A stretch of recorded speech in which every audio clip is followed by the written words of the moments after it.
جب ہم قرآن پڑھتے ہیں تو قرآن ہمیں ایک الگ ہی دنیا میں لے کے چلا جاتا ہے. جب ہم سوشل میڈیا میں دیکھتے ہیں تو ایک الگ ہی دنیا میں ہمیں وہ میڈیا لے جاتا ہے. سوشل میڈیا میں جب ہم گھستے ہیں تو فوج یہ کر رہی ہے، پی ٹی آئی یہ کر رہی ہے، جے یو آئی نے یہ کر لیا ہے، مسلم لیگی نے یہ کر لیا ہے. ابھی کسی نے بیان دیا کہ سابق سے بھی سابق وزیر اعظم کہیں تقریر کر رہے ہیں کہ ہم بنو کو انٹرنیشنل ایئرپورٹ بنا دیں گے. تو لوگوں نے دکھایا کہ بھئی چارپائیاں اڑ اڑ کے پوری دنیا میں جا رہی ہیں، یعنی جہاز کی ضرورت ہی نہیں ہے. ایسا انٹرنیشنل بنا کہ جس چیز پہ بیٹھے ہیں وہی چیز اڑ کے جا رہی ہے. ظاہر ہے کسی کا دماغ ہوگا جو اس نے بیٹھ کے یہ سب کچھ بنا لیا. سیاسی لیڈروں کی اپنی کہانیاں ہیں. اللہ تعالیٰ جو بات کرتے ہیں وہ بالکل الگ ہے کہ اس جنجال میں پھنس کے اپنے رب کو نہ بھول جانا. جب تم اس یہاں پھنسو گے نا تو سب سے پہلے غافل کس سے ہوگے؟ اللہ سے، اور ہو چکے ہیں غافل.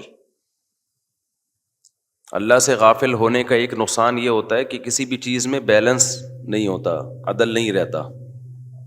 تو ہمیں کیا کرنا ہے بھائی؟ ہم نے کسی لیڈر کا نہ کلمہ پڑھا ہے، نہ کوئی ہمارا باپ ہے، نہ کوئی ہمارا ماموں ہے، نہ کوئی ہماری خالہ ہے، نہ کوئی ہماری پھپھو ہے. تو بہت آگے بڑھنے کی کوشش کسی کی بھی مخالفت میں، کسی ادارے کی مخالفت میں بھی سارے الزام اس ادارے پہ نہ ڈالیں، جتنا ہے اتنا ڈالیں. ایسا نہ ہو کہ آپ نے ہر چیز اٹھا کے، جب مخالفت کہتے ہیں 4 چیزیں انسان کو اندھا کرتی ہیں. ایک انسان عقیدت میں اندھا ہو جاتا ہے. جب کسی کی ایک دفعہ عقیدت دل میں بیٹھ جائے تو بس پھر وہ اس کے خلاف سننا گوارا نہیں کرتا. سیاسی لیڈروں میں ہمارے ساتھ یہ بھی ہوتا ہے. ہم نے جب کسی لیڈر کو ایسا بڑا بنا لیا کہ اس کی عقیدت میں ہم اندھے ہو گئے، اب اس کے خلاف چاہے وہ 2 اور 2 4 کی طرح بھی کوئی ثبوت پیش کرے نا، نہیں سنتے لوگ. تجربہ ہے، مشاہدہ ہے، کہتے نہیں، گھماتے رہیں گے گھماتے رہیں گے. اس کو کہتے ہیں عقیدت میں اندھا ہو جانا. ایک انسان اندھا ہوتا ہے عشق میں. کس میں اندھا ہو جاتا ہے؟ جب کسی سے عشق ہو جاتا ہے نا، وہ آپ کو کتنا اگنور کرے لیکن آپ اسی کے پیچھے بھاگو گے. آپ پھر انسان دلائل میں نہیں رہتا. ہوتا ہے نا، باپ کہہ رہا ہے یہاں شادی نہ کرو، یہ چرسی ہے، ہیروئنچی ہے، یہ خاندان ہمارے خاندان سے میچ نہیں کرتا، یہ ہمارے کلچر کو تباہ کر دے گی. لیکن لونڈے لپاڑے پر جو عشق کا بھوت سوار ہوتا ہے، اس کو کوئی چیز سمجھ میں، بولو یہ سن لو، یہ باتیں کام کی باتیں ہیں، میرا اس میں کوئی فائدہ نہیں ہے، آپ کا فائدہ ہے. عشق میں انسان کیا ہو جاتا ہے؟ اندھا. میں نے دیکھے ایسے لوگ، عشق ہوا، لڑکی لڑکے کے ساتھ بھاگ گئی، بعد میں زندگی برباد کر دی اس لڑکے نے. سب سمجھا رہے تھے یہ لڑکا ٹھیک نہیں ہے، نہیں جی عشق کے بھوت میں کیا ہو گیا، اسٹائل پہ مرتی تھی، برباد کر دی زندگی اپنی. 2 4 بچوں کے بعد اس نے چھوڑ دیا. اب نہ کہیں کی بھی، نہ باپ رکھنے کے لیے تیار ہے، نہ سوسائٹی رکھنے کے لیے، دھکے کھا رہی ہے، کوئی شادی بھی نہیں کرتا. تو عشق میں بھی انسان اندھا ہو جاتا ہے. تیسری چیز جس میں انسان یہ خوب سمجھ لو میرے بھائی، یہ اللہ کرے یہ دماغ میں، یہ کھوپڑی میں یہ باتیں اچھی طرح سے بیٹھ جائیں. آج کل ابھی سیاسی حالات میں یہی ہو رہا ہے، کوئی کسی کے خلاف سننے کو تیار، اپنے لیڈر کے خلاف ایک لفظ سننے کو تیار نہیں ہے، اور دوسرے کی تعریف میں ایک لفظ سننے کو تیار نہیں ہے. یہ ہمیں، یہ سیاسی لیڈر اتنے نیک نہیں ہوتے جتنا ہم سمجھ رہے ہیں. کوئی بھی نہیں ہوتا، یہ سب اپنے سیاسی مفاد میں پینترے بدلتے ہیں. تو پہلی چیز جس میں انسان پاگل ہو جاتا ہے وہ کیا کہلاتی ہے؟ عقیدت. دوسری چیز جس میں انسان پاگل ہو جاتا ہے، ہوئی بھی یہ قوم، وہ ہے عشق. عشق بھی لیڈروں سے بھی عشق ہوتا ہے، پتہ ہے آپ کو؟ کسی کی پرسنالٹی میں مر جاتا ہے انسان، یہ بھی عشق کی ایک قسم ہے. کسی کے جناب وہ تقریر پہ مر جاتا ہے انسان، یہ بھی عشق کی ایک قسم ہے. تیسری چیز جو انسان کو پاگل کر دیتی ہے وہ ہے بغض. بعض دفعہ عشق کا اپوزٹ کیا ہوتا ہے؟ نفرت ہو جاتی ہے آپ کو. جیسے بعض لوگ صبح شام مولوی ایسے، مولوی ایسے، مولوی ایسے، بچپن میں کسی غلط قسم کے مولوی سے واسطہ پڑ گیا ہوتا ہے ان کا، کوئی واقعہ ہو جاتا ہے ان کے ساتھ، اب ساری زندگی وہ مولوی ایسے مولوی ایسے مولوی ایسے، ان کا اور کوئی کام رہا ہی نہیں ہے. تو ٹھیک ہے ان کے ساتھ کچھ غلط ہو گیا ہوگا، 2 نمبر مولوی مل گیا ہوگا، لیکن ہم اور آپ تو ان کی باتیں نہ سنیں نا بھائی. اللہ کا شکر ہے ہمارے ساتھ ایسا الحمدللہ نہیں ہوا. تو اس کو تو بغض ہے، وہ تو بولتا رہے گا ساری زندگی مولوی ایسے مولوی ایسے مولوی یوں. ہر الزام کس پہ اٹھا کے بولو ہو رہا ہے کہ نہیں ہو رہا؟ جو جرم ہے کس نے کیا ہے؟ ترقی نہیں کر رہے مولویوں کی وجہ سے. یونیورسٹیاں تمہارے ہاتھ میں ہیں، مولویوں کے ہاتھ میں تھوڑی ہیں. ترقی، مادی ترقی وہ کہاں سے ہوگی؟ وہ مدرسے سے ہوگی یا یونیورسٹی سے ہوگی؟ وہ تو یونیورسٹی. مادی ترقی کی بات ہوتی ہے نا جب ترقی کی بات کر رہے ہیں. روحانی ترقی کی جہاں تک بات ہے وہ تو مدرسوں سے ہو رہی ہے. مسجدیں رمضان میں بھری ہوتی ہیں، اعتکاف میں پاؤں رکھنے کی جگہ نہیں ہوتی. یہ روحانی ترقی کیا ڈاکٹر کروا رہے ہیں بھائی؟ یا انجینئر لوگوں کی وجہ سے ہو رہی ہے یہ ترقی اتنی، یا پائلٹ کی وجہ سے ہو رہی ہے مسجدیں تو بھر رہی ہیں؟ تو مدارس کی وجہ سے ہیں.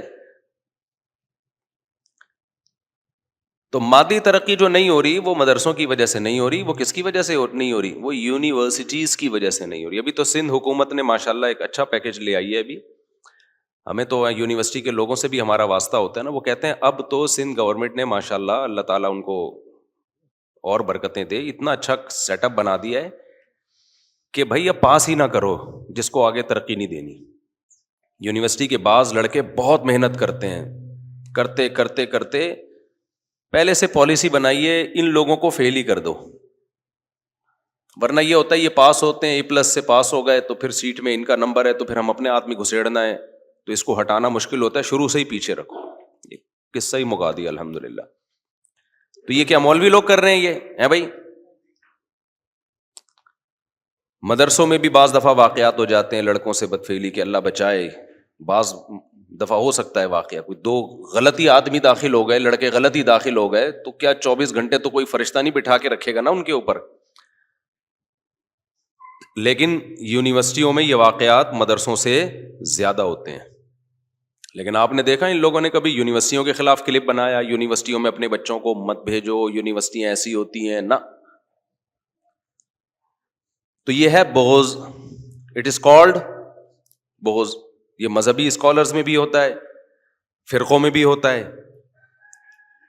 دوسرے فریق کی کوئی بات نہ ماننا. کچھ دن پہلے کوئی دیوبند مسلک کے صاحب ہیں، انہوں نے حمایت کر رہے ہیں دیوبند کی، دیوبند ایسے دیوبند ایسے دیوبند ایسے. تو مجھے کسی نے کہا ان کو اپریشیٹ کریں. میں نے کہا یہ ہر غلط چیز میں بھی کوئی دیوبند سے کوئی غلطی بھی ہو جائے تو اس کی بھی حمایت کرتا ہے یہ بندہ، اس لیے میں نہیں ان کو سپورٹ کر سکتا.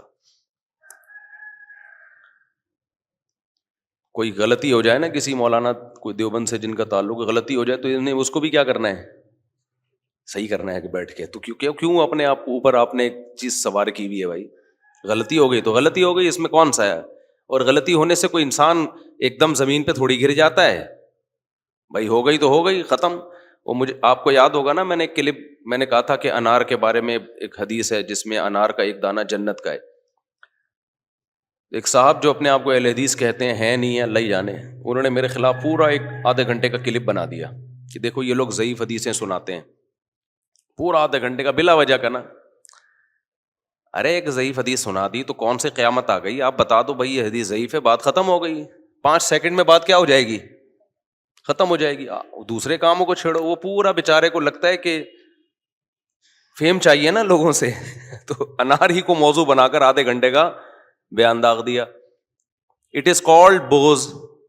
یہ کیا کہلاتا ہے بھائی؟ یہ کسی دیوبندی کو بھی ہو سکتا ہے، کسی اہل حدیث سے، کسی اہل حدیث کو بھی ہو سکتا ہے کسی دیوبندی سے. تو یہی چل رہا ہے مارکیٹ میں. آپ اپنی ٹھڑک نکال رہے ہوتے ہو، بغض ہوتا ہے کسی سے، دل میں بیٹھ گیا. وہ بغض کی وجوہات کچھ بھی ہو سکتی ہیں. ایک اہل حدیث عالم سے میری بات چیت ہو رہی تھی تو وہ بہت برا بلا کہہ رہے تھے نا کہ یہ حنفی لوگ ایسے ہوتے ہیں، یوں ہوتے ہیں ایک خاص مسئلے میں. تو میں نے کہا وہ تو آپ کے اہل حدیث عالم کی بھی یہی رائے ہے جو میری رائے ہے. یہ دیکھو یہ میں نے ریفرنس دیا. کہہ رہے وہ ان کا اختلاف ہے بھائی جمہور سے، ہمارے جمہور سے ان کا اختلاف ہے. تو میں نے کہا دیکھو آپ نے جب ان کی بات آئی ہے تو کتنے احترام سے آپ نے کہا کہ یہ ان کی ذاتی رائے ہے، یہ ہم پر حجت نہیں ہے. لیکن وہی قول جب میں کر رہا ہوں تو پھر آپ نے یہ نہیں کہا کہ یہ ان کی ذاتی رائے ہے. آپ نے جو ہمارے خلاف کلپ بنایا ہے وہ کتنی بدتمیزی سے بنایا ہے. اس کا مطلب آپ کو ہم سے بغض ہے. علمی اختلاف بولتے کیوں نہیں بھائی؟ نہیں ہے. تو مارکیٹ میں جو چل رہا ہے وہ بتا رہا ہوں آپ کو. کسی اور کے بارے میں رپورٹیں پیش کرنا مقصد نہیں ہے. مقصد یہ کہ ہم اپنے گریبان میں جھانک کے دیکھیں ہم کہاں کھڑے ہوئے ہیں. ہمیں بھائی ان بکھیڑوں سے نکلنا ہے. جو اپنی ذمہ داری ہے وہ پوری کرنی ہے. باقی ہم اللہ کی عبادت کے لیے پیدا ہوئے ہیں. آخرت میں ہم نے حساب دینا ہے. ایسا نہ ہو اپنے آپ کو ان بکھیڑوں میں الجھا کے ادھر سے غافل ہو جاؤ. سمجھتے ہو کہ نہیں سمجھتے ہو؟ تو تیسری چیز جو انسان کو اندھا کر دیتی ہے وہ کیا ہے؟ بغض، نفرت. مشرکین مکہ کو یہی تو ہو گئی تھی نا. بغض سے پھر حسد پیدا ہوتا ہے، جیلسی ہوتی ہے. آدمی بس دوسرے کو نیچا دکھانے میں لگا رہتا ہے، اس کا ذاتی مسئلہ بن جاتا ہے. تبھی بعض مولاناؤں کے مسائل بھی ایسے ہیں، میں عوام سے کہتا ہوں اس میں مت الجھو، یہ ان کے آپس کے پھڈے ہیں. حالانکہ وہ مولویوں کے ہوتے ہیں پھڈے. تو بھائی ان میں سے بعض لوگ ایکسٹریم لیول پہ گئے ہوئے ہیں، ان کا آپس میں کچھ ہو گیا تو اب آپ اپنے آپ کو اس بحث میں کیوں ڈال رہے ہو؟ ہوتا ہے نا ایک ہی مسلک کے لوگ ہیں، وہ کہتے ہیں اس کے پیچھے نماز جائز نہیں ہے، وہ کہتے ہیں اس کے پیچھے نماز جائز نہیں ہے. حالانکہ کوئی اختلاف نہیں ہوتا ان میں، ذرا سا اختلاف ہوتا ہے، لیکن اس اختلاف کو انا کا مسئلہ بنا لیا ہوتا ہے. تو میں عوام سے کہتا ہوں ان مولویوں سے یہ والا مسئلہ پوچھو ہی نہیں، اس کے علاوہ پوچھو. یہ پوچھو ہی نہیں یہ والا مسئلہ. اور سارے نہیں ہوتے، چند ایک ہوتے ہیں تو وہ ان کی انا کا مسئلہ ہوتا ہے. تو تیسری چیز جو انسان کو اندھا کر دیتی ہے وہ کیا ہے میرے بھائی؟ بغض. اور چوتھی چیز جس پہ انسان عدل پہ قائم نہیں رہتا وہ ہے مجبوری. وہ کیا ہے؟ کوئی آپ کی مجبوری اگر بن چکا ہے تو پھر بھی آپ عدل پہ قائم نہیں رہتے. جیسے ہم جب فوج مجبوری بنتی ہے نا ہمارے سیاسی لیڈروں کی، تو جو فوج کی جائز مخالفت ہوتی ہے وہ بھی نہیں کر رہے ہوتے یہ لوگ، کیونکہ ان کو پتا ہے ابھی جتوانا انہوں نے ہم کو ہے. سمجھ رہے ہو؟ جو جائز مخالفت ہوتی ہے وہ بھی نہیں کر رہے ہوتے. اور جب وہ فوج ان کی مجبوری نہیں رہتی تو پھر جو مخالفت ناجائز ہوتی ہے وہ بھی کر رہے ہوتے ہیں. تو یہی کام فوج کا بھی ہے. جب کسی کو لانا ہوتا ہے تو سبحان اللہ، ہٹانا ہوتا ہے تو ماشاء اللہ. ٹھیک ہے، میرا مقصد سیاسی تبصرے نہیں ہے. اگر میں سیاسی تبصرے کر رہا ہوتا تو پھر میں ابھی یہ بتا رہا ہوتا فلاں سیاسی جماعت ٹھیک ہے فلاں غلط ہے. یہ تو یہاں ابھی ٹاپک نہیں ہے نا، یہ تو نجی محفلوں کی بات ہے نا. میں تو ایک اوور آل اصول اور ضابطے آپ کے سامنے بیان کر رہا ہوں. اصول اور ضابطے تو وہ تو کبھی بھی نہیں بدلتے نا. تو اپنے آپ کو ان اصول اور ضابطوں سے نکالنے کی کوشش بولو مت کرو. لوگ پاگل ہو گئے ہیں بھائی، طلاقیں ہو گئی ہیں گھروں کے اندر ان سیاسی پھڈوں میں، قتل ہو گئے ہیں. اور جن کی خاطر لڑ رہے ہوتے وہی بعد میں بیٹھ کے آپس میں سلو کر کے چائے پی رہے ہوتے ہیں، محبت کا اظہار کر رہے ہوتے ہیں. تو چوتھی چیز جو انسان کو پاگل بنا دیتی ہے وہ کیا ہے؟ مجبوری. جیسے میں نے ایک 50-50 آتا تھا نا پہلے، اس کا ایک وہ سنایا تھا. جو کمنٹری کر رہا ہے وہ کہہ رہا ہے بھائی گیند سلیم اللہ کے ہاتھ میں، سلیم اللہ لے کے گھوم رہے. سلیم اللہ کھیل ہی نہیں رہا تھا تمیز سے. سلیم اللہ سلیم اللہ سلیم اللہ. لوگ کہہ رہے ہیں جو تماشائی بیٹھے ہوئے ہیں ابے سلیم اللہ تو کھیل ہی نہیں رہا. کہہ رہے ہیں نہیں سلیم اللہ بہترین کھیل رہا ہے. تو لوگوں نے کہا یار تم کیا باتیں کر رہے ہو، کیسی غلط کمنٹری کر رہے ہو.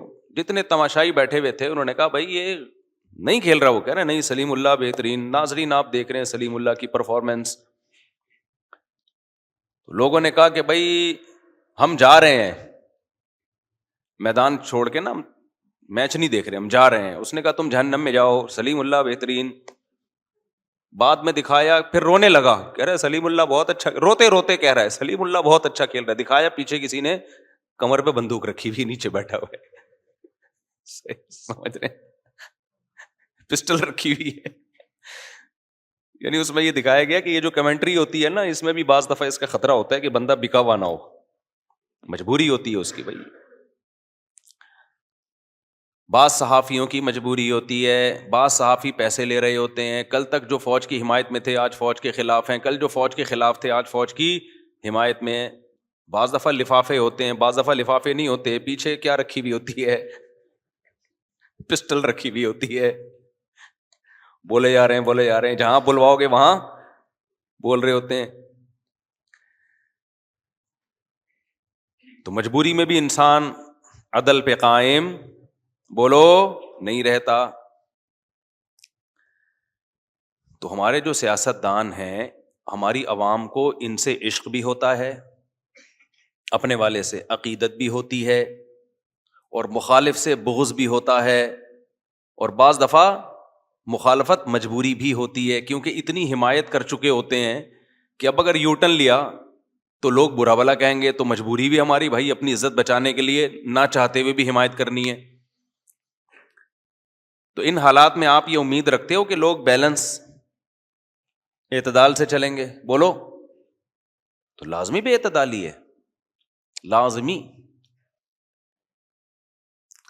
اچھا، جب دو چیزیں ایک میں جمع ہو جائیں، عقیدت بھی ہو اور عشق بھی ہو، یعنی کسی سے آپ کو عقیدت بھی ہے، عقیدت کا مطلب اس کا ایک عقیدت کہتے ہیں بزرگی دماغ میں بیٹھ گئی کہ عظیم انسان ہے، اور ساتھ ساتھ عشق بھی ہو، پھر تو بالکل ہی کنٹرول سے باہر ہو جاؤ گے. سمجھتے ہو گے نہیں سمجھتے؟ آج کل صرف عقیدت نہیں چل رہی، یا صرف عشق نہیں چل رہا، عشق بھی چل رہا ہے اور عقیدت. دیکھو یہ جو جاہل پیر ہوتے ہیں نا، ان سے اکثر عشق بھی ہو جاتا ہے لوگوں کو اور عقیدت بھی ہو جاتی ہے. عشق کیوں ہو جاتا ہے؟ یہ گلابی کپڑے پہن کے اور ایسے پھونکوں والی سرکار بن کے آئے ہوئے ہوتے ہیں، خوبصورت اسٹائل میں، اسٹائل بھی بڑا لگ رہا ہوتا ہے یار، کیا گلابی ہونٹ ہیں، پان کھایا ہے یا پتہ نہیں کیا کھایا ہے، ایسے خوبصورت اسٹائل. عشق بھی پرسنالٹی پہ. جو عام جاہل لوگ ہیں، پڑھے لکھے لوگ نہیں متاثر ہوتے، جاہل لوگ ہیں کہتے ہیں کیا پرسنالٹی، حضرت کا چہرہ دیکھو کیسا نور برس رہا ہے. اور عقیدت تو ہوتی ہے کہ پھونک لگایا گھٹنا صحیح، پھونک لگایا بینائی واپس. تو جب دونوں چیزیں جمع ہو گئیں پھر تو بیڑا غرق، پھر تو بیڑا غرق. تو اس لیے پیر بنانے سے پہلے بہت سوچا کرو، شادی سے پہلے اتنا نہ غور کرو، تفتیش کرو جتنا کسی کو پیر و مرشد بنانے سے پہلے کرتے ہو. آج جو اٹھا جا کے بیعت کر کے اس کے ہاتھ پہ بیعت ہو گئے. ایسا تھوڑی ہوتا ہے بھائی. اللہ تک پہنچنے کا ذریعہ ہوتا ہے پیر و مرشد، وہ آپ کو اللہ سے ملاتا ہے نا، کیونکہ وہ باتیں ایسی بتاتا ہے جن پر عمل کرنے سے آپ کے دل میں اللہ کی محبت پیدا ہوتی ہے. تو جس کو اللہ تک پہنچنے کا ذریعہ بنا رہے ہو، اس کی سلیکشن تو بہت ہی خاندانی طریقے سے ہونی چاہیے، ورنہ وہ اللہ سے دور کر دے گا آپ کو، جیسے کہ جاہل پیروں نے لوگوں کو اللہ سے دور کر دیا.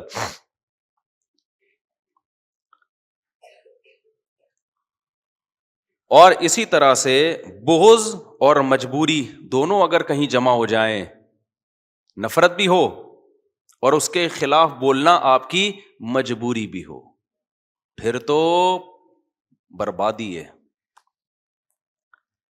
تو آج ایسا بھی ہو رہا ہے، نفرت بھی ہوتی ہے اپنے مخالف لیڈر سے، اور اس کی مخالفت اتنی زیادہ کر چکے ہوتے ہیں کہ اب اس کے خلاف بولنا آپ کی مجبوری بھی بن چکی ہوتی ہے. اتنی محفلوں میں اس کے خلاف بول چکے ہوتے ہیں نا، اب اس کی کوئی اچھی چیز سامنے آ جائے 2 اور 2 4 کی طرح، تو پھر آپ کنٹرول نہیں کر پاتے، آپ کانپنے لگتے ہو، بھئی یہ کیا ہو گیا. تو آپ نے گھما کے اس کی کیا کرنی ہوتی ہے پھر؟ تعویل. اس لیے میرا تو یہ کہنا ہے کہ آپ الیکشن میں جس کو بہتر سمجھو ووٹ دے دیا کرو جا کے، اور آپ جس کو بہتر سمجھو اس کے دھرنے میں بھی شریک ہو جاؤ. یہ تو سب چیزیں سیاست کا حصہ ہے. زبانوں پہ کیا کرو؟ کنٹرول. زبان پہ کنٹرول کرو. زبان سے نہ کسی کی مخالفت میں حد سے آگے نکلو، نہ کسی کی حمایت میں حد سے آگے نکلو. کنٹرول. نبی صلی اللہ علیہ وسلم نے حضرت ابو بکر سے کیا فرمایا کہ لوگوں کو یہ زبان الٹے منہ جہنم میں ڈالے گی. یہ زبان ہے جو اوندھے منہ جہنم میں ڈالے گی لوگوں کو. اعتدال سے بھائی. دوسرا، جو لوگ میمز بناتے ہیں، اس طرح کی میمز بناتے ہیں جس میں کسی بھی سیاسی لیڈر کو بندر یا کتے کی شکل میں دکھایا جا رہا ہے، یہ اخلاق سے گری ہوئی حرکت ہے. یہ اس کی علامت ہے کہ آپ اخلاقیات کی ساری حدود کو توڑ چکے ہو. یہ غلط ہے. میں سمجھا پا رہا ہوں اپنی بات؟ اتنا آگے مت جاؤ. اپنی ہمیں یاد ہے کہ ہمارے ایک استاذ تھے, ان کے پاس ایک شخص اپنے بیٹے کو لے کر آیا, وہ مدرسے میں پڑھتا تھا, سدھر نہیں رہا تھا وہ بچہ. بڑا پرانا واقعہ ہے لیکن کچھ واقعات ایسے ہیں جو یاد رہ جاتے ہیں ہمیشہ کے لیے, ان سے سبق ایسا ملتا ہے. تو باپ نے کہا کہ بھائی یہ میرا بیٹا سنبھل نہیں رہا ہے, مدرسے سے بھاگتا ہے اور غلط ایکٹیویٹیز میں ہے. تو ہمارے استاذ وہ بہت ہی شفیق استاذ ہیں نا, ہاتھ نہیں اٹھاتے کسی پہ. باپ نے بھی جب کہا کہ بھائی ایک دفعہ تو آپ اس کی ٹھکائی لگا دیں, تو انہوں نے ایک دفعہ لگائی اس کی ٹھکائی لڑکے کی, وہ پھر بھی نہیں سدھرا. پھر ان کے والد نے کہا حضرت سختی کریں اس کے اوپر. انہوں نے کہا بھائی میں کسی کو ٹھیک کرنے کے لیے اپنے اخلاق خراب نہیں کر سکتا, میں بگڑ جاؤں گا. جب ایک دفعہ ہاتھ چلتا ہے نا انسان کا, گالیاں والیاں, پھر یہ فری اسٹائل ہو جاتا ہے. آپ نے دیکھا ہوگا بعض لوگ گالی سے بات شروع کرتے ہیں, گالی پہ ختم کرتے ہیں. وہ کہتے ہیں اب ہماری بریکیں کیا ہو گئی ہیں, فیل. اور یہ ہے, ہاتھ بھی انسان کے ایسے ہی چل جاتے ہیں. اب جو بیویوں کو مارتے ہیں نا, شروع میں شاید کوئی وجہ ہوئی ہو, اس کے بعد ان کا ہاتھ کیا ہوتا ہے, چل جاتا ہے.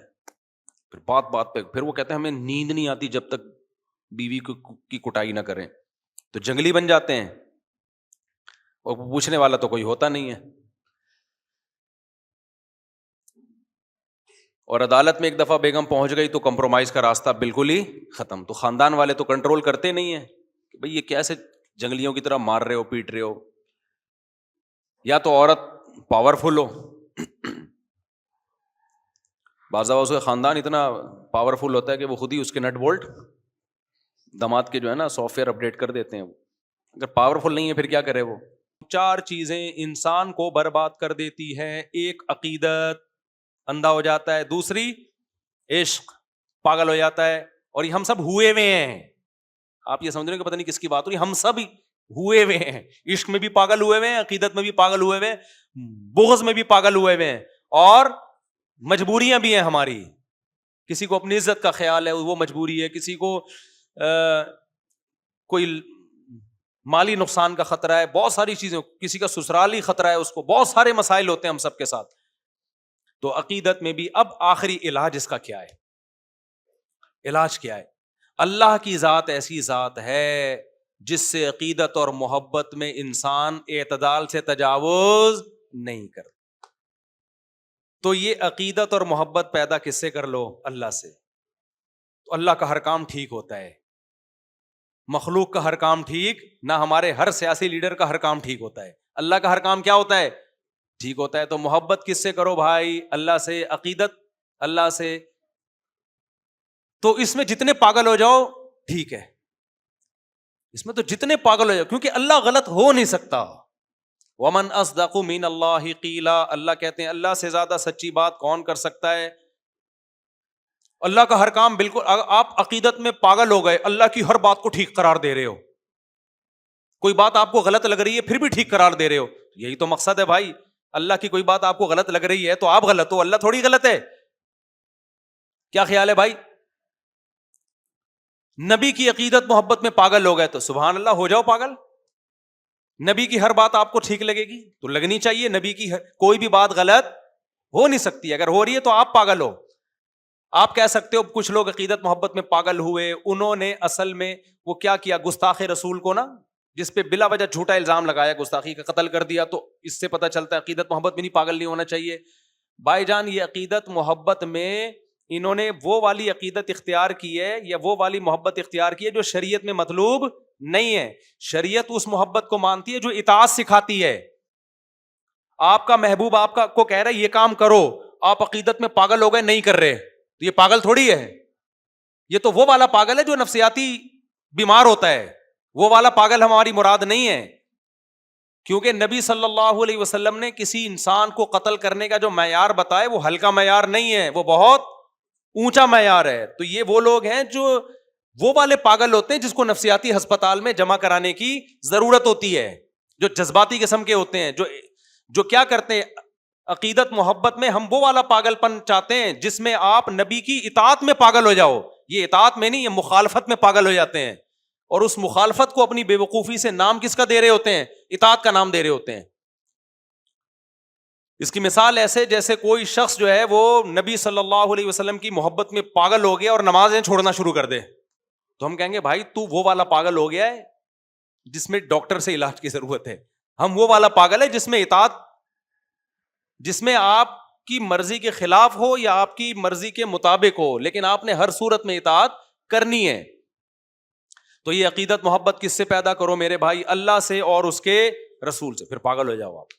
پاگل ہونے کا مطلب بھی بتا دوں، وہی مطلب ہے کہ پھر جو آرڈر کہا جا رہا ہے آپ نے وہ کرنا ہے۔ اور دوسری بات، بغض اور مجبوری، یہ دو چیزیں انسان کو پاگل کرتی ہیں۔ تو یہ بغض رکھو شیطان کا، یہ کس کا رکھو بھائی؟ شیطان کا۔ جو کہہ رہا ہے اس کے الٹے چلو آپ، ٹھیک ہے، چاہے آپ کو سمجھ میں آ رہا ہو۔ شیطان گناہ کرواتا ہے کہ بعد میں توبہ کر لینا، انسان کہتا ہے زبردست دلیل دی ہے یار، توبہ سے تو ہر گناہ کیا ہو جاتا ہے؟ معاف، تو ابھی جوانی ہے، جی بھر کے گناہ۔ یہ جو فحش فلمیں دیکھتے ہیں نا لڑکے، یہ کیا کرتے ہیں یار؟ ابھی دیکھ لو، جب دل بھر جائے گا توبہ کریں گے معاف ہو جائے گا، ابھی تو دیکھ لو نا، ورنہ یہ جذبات بار بار تو دل نہیں لگ رہا کسی کام میں، یار دیکھ لو۔ تو عقل، شیطان عقل پہ پٹی پڑا دیتا ہے نا عقل کو، اور گناہ کو مزین کرتا ہے۔ ان کی عقل کہہ رہی ہوتی بھائی کر لو، نا نا نا نا نا، یہ ابھی دل آپ کا بھرے گا وقتی، اس کے بعد اس سے زیادہ جذبہ پیدا ہوگا گناہ کا، موت تک کرتے رہو گے پھر یہ کام، ہر دفعہ شیطان یہی کہہ کے گناہ کروائے گا۔ تو ایسے موقع پہ شیطان کا اتنا بغض رکھو، فاتخذوہ عدوا، اللہ کہتے ہیں اسے دشمن بنا لو۔ عقل سے شیطان کی بات سمجھ میں آ رہی ہے، لیکن چونکہ شیطان کہہ رہا ہے نہیں ماننی ایسی کی تیسی، تو یہ ہم نے نفرت کو کدھر کو کھینچ کے لے کے جانا ہے؟ شیطان کی طرف فٹ کر دو اس کو۔ شیطان جو کہہ رہا ہے بھائی کتنے ہی مزین دلائلوں، نہیں ماننی، اللہ کہتے ہیں فاتخذوہ عدوا، اسے اپنا دشمن ٹھہرا لو بس۔ اور مجبوری جس میں انسان اندھا ہو جاتا ہے، وہ مجبوری کیا ہے؟ وہ ہماری مجبوری ہے بھائی، جہنم کی آگ ہم برداشت نہیں کر سکتے۔ بیگم کہہ رہی ہے داڑھی کٹا لو، آپ کی مجبوری ہے داڑھی کٹانا، بیگم سے محبت بھی ہے، یا وہ کہہ رہی ہے داڑھی نہیں رکھو، آپ بولو بھائی میں بیگم تم سے بہت محبت کرتا ہوں، لیکن مجبوری میں انسان اندھا ہوتا ہے، میری مجبوری ہے کہ میں آگ برداشت بولو نہیں کر سکتا۔ غیر مسلم جو اسلام لانا چاہتا ہے، اس کے رشتہ دار اس کو روکتے ہیں، وہ کہتے ہیں ہم نے تمہیں دودھ پلایا، ماں کہتی ہے، باپ کہتا ہے ہم نے تمہیں پالا، ہمارا مذہب چھوڑ رہے ہو، کہ بھائی ٹھیک ہے یہ میری مجبوری ہے، لیکن اس سے ایک اور بڑی مجبوری ہے، میں جہنم کی آگ برداشت بولو نہیں کر سکتا۔ کوئی بھی گناہ ہو بھائی، آگ نہیں برد، ہمارے حضرت فرمایا کرتے تھے کہ میں بہت ڈرپوک ہوں، میں آگ سے ڈرتا ہوں۔ بہت سی باتیں حضرت ایسے کرتے تھے، عوام بہت غصہ کرتی تھی حضرت پہ، نے یہ کیا لے کے بیٹھ گئے، یہ ہمارے پر یہ تو کیسی بات کر رہے ہیں۔ حضرت فرماتے ہیں بھائی میں مجبور آدمی ہوں، میں بہت ڈرپوک ہوں، مجھ سے گن پوائنٹ پہ یہ سب کچھ کروایا جا رہا ہے۔ لوگ کہتے تھے کیا مطلب؟ کہتے ہیں بھائی میں اللہ سے ڈرتا ہوں، میں نے اگر یہ نہیں کہا مجھے اللہ آگ میں ڈالے گا، میرے اندر آگ برداشت کرنے کی صلاحیت نہیں۔ تو مجبوری کس کو بنا لو؟ جہنم سے بچنے کو اور جنت کی لالچ کو مجبوری بنا لو۔ بھائی ہمیں لالچ ہے، ہمیں کیا ہے، چند ٹکوں میں رشوت لے کے لوگ بکتے ہیں کہ نہیں بکتے؟ ارے بھائی ہم جنت کی لالچ میں بک گئے ہیں، ٹھیک ہے نا، ہم کیا ہو گئے ہیں، ہم وہ بات کریں گے جس سے ہمیں جنت ملے گی۔ تبھی اللہ نے کہا ان اللہ اشتری من المؤمنین انفسهم واموالهم بان لهم الجنہ، اللہ نے مومنین کو جنت کے بدلے میں خرید لیا ہے۔ اللہ کہتے ہیں میں نے ایمان والوں کو خرید لیا ہے، کس کے بدلے میں؟ جنت کے بدلے میں، یہ بک گئے ہیں۔ تو ہماری مجبوری جنت جہنم، عقیدت اللہ اس کے رسول، اور بغض شیطان۔ اس کے بعد پھر محبت بھی کرو، نفرت بھی کرو، لیکن کرائٹیریا کیا ہونا چاہیے؟ یہ اس کے بعد پھر آپ کسی سیاسی لیڈر سے محبت، وہ بیلنس ہوگی، کیونکہ وہ محبت اللہ کی محبت کے بولو تابع ہوگی، اس میں اعتدال سے تجاوز نہیں کرو گے، کیونکہ آپ اللہ کی حدود کو توڑنے کی کوشش نہیں کرو گے۔ آپ اللہ تعالیٰ سمجھنے کی، عمل کی توفیق عطا فرمائے۔